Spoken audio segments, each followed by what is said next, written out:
Dash awoke with a gasp. The stench of her urine filled her mucus-caked nostrils.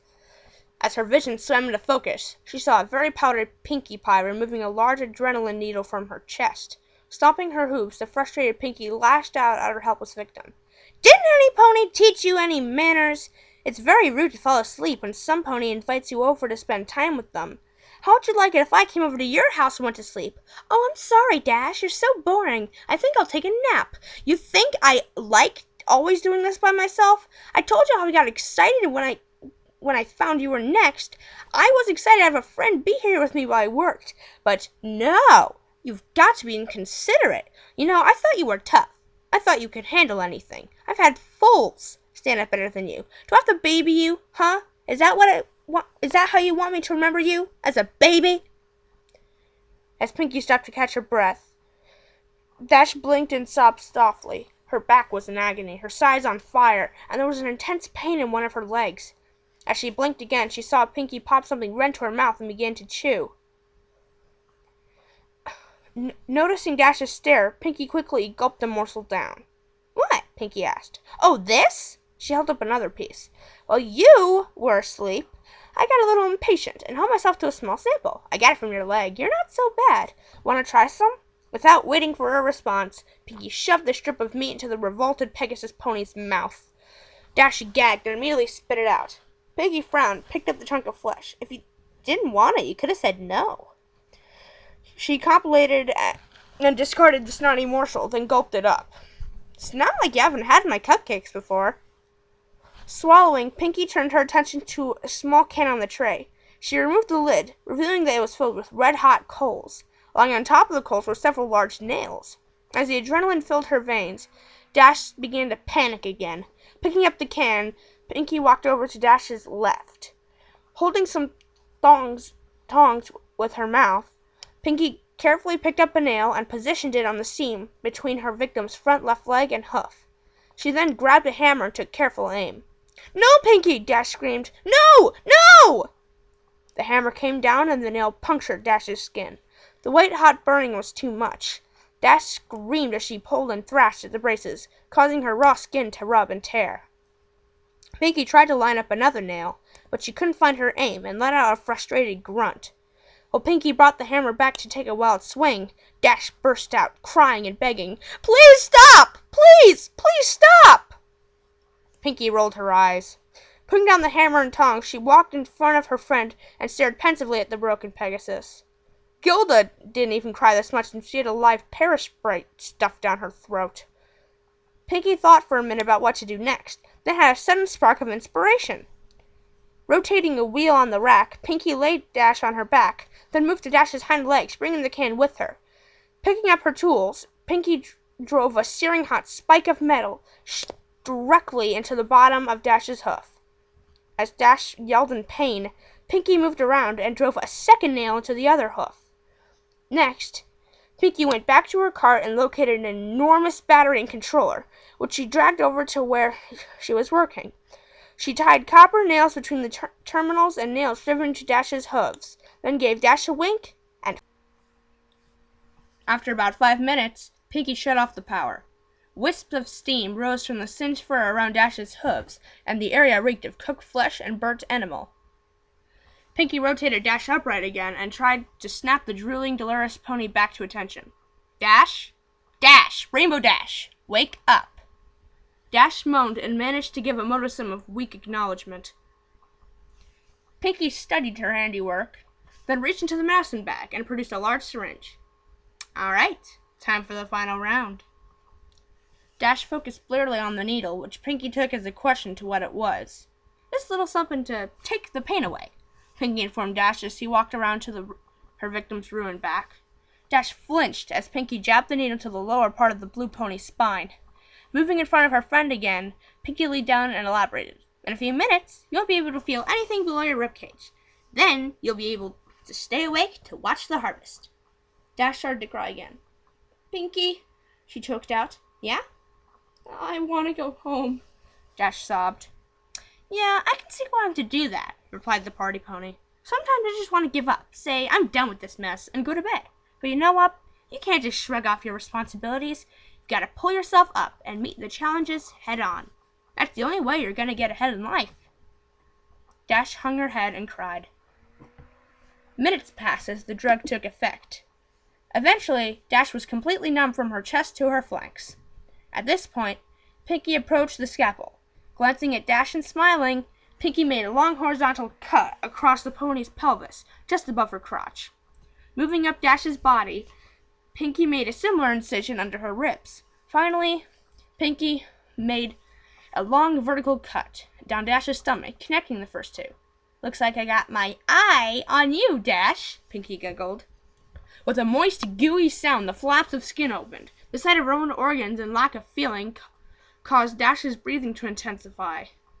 Pinkie carefully sliced open Dash's abdominal sac and grabbed her large intestines.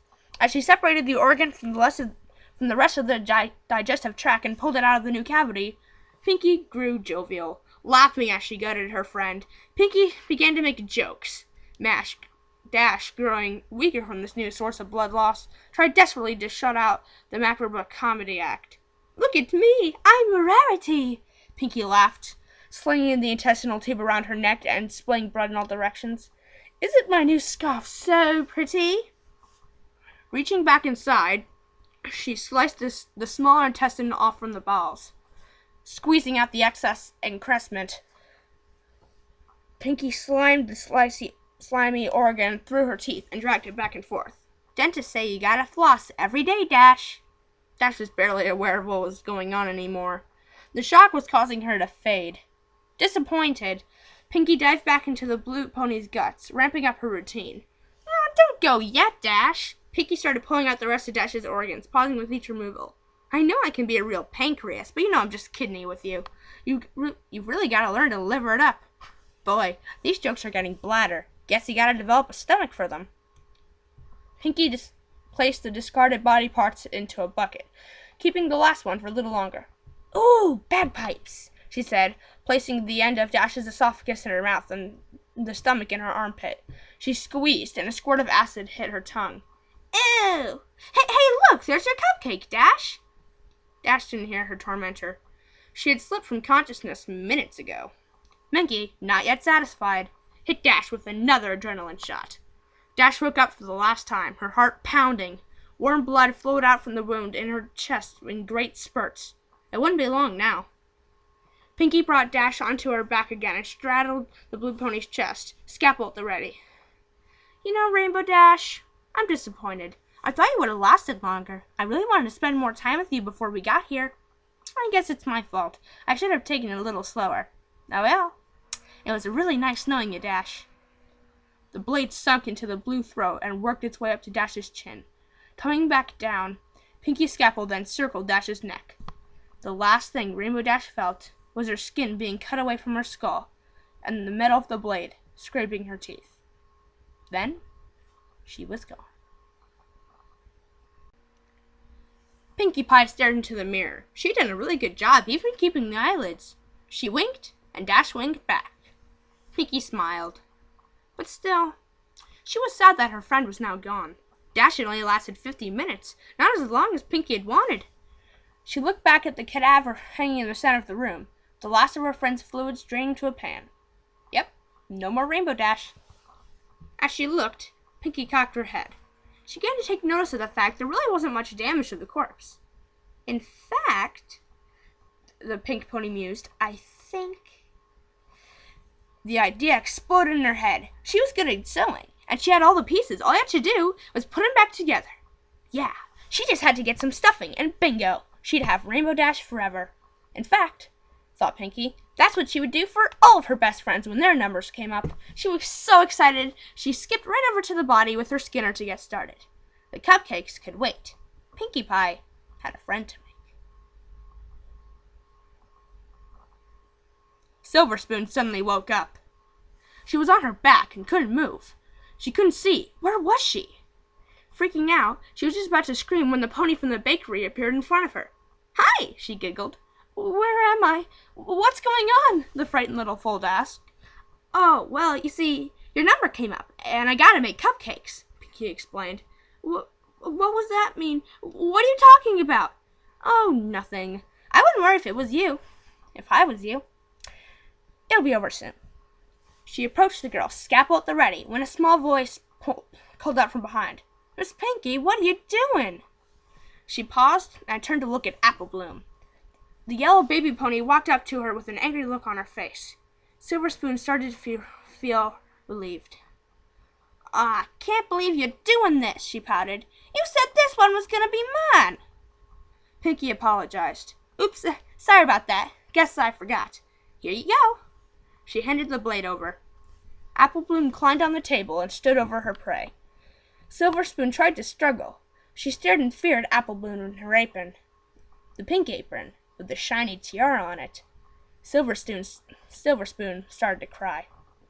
Apple Bloom grinned and opened her mouth. Hey, Silver Spoon, guess who's gonna be a blank flank? The end. I hope you enjoyed it as much as you can. Cupcakes is one of the most famous fanfics ever written by the brony community. As I said at the beginning, it's usually attributed to someone named Sergeant Sprinkles and was written in January of 2011. Since then, there have been many unofficial sequels, alternate endings, that sort of thing. Although Sergeant Sprinkles himself has never written a sequel or follow-up to Cupcakes. And so, many bronies know of Cupcakes, being either heard of it or read it. And they said they would never look at Pinkie, Apple Bloom, or Cupcakes the same way again after reading the fanfic. And honestly, it's very gross. So, yeah. I guess that's it. Bye. Hope you enjoyed. As much as you could.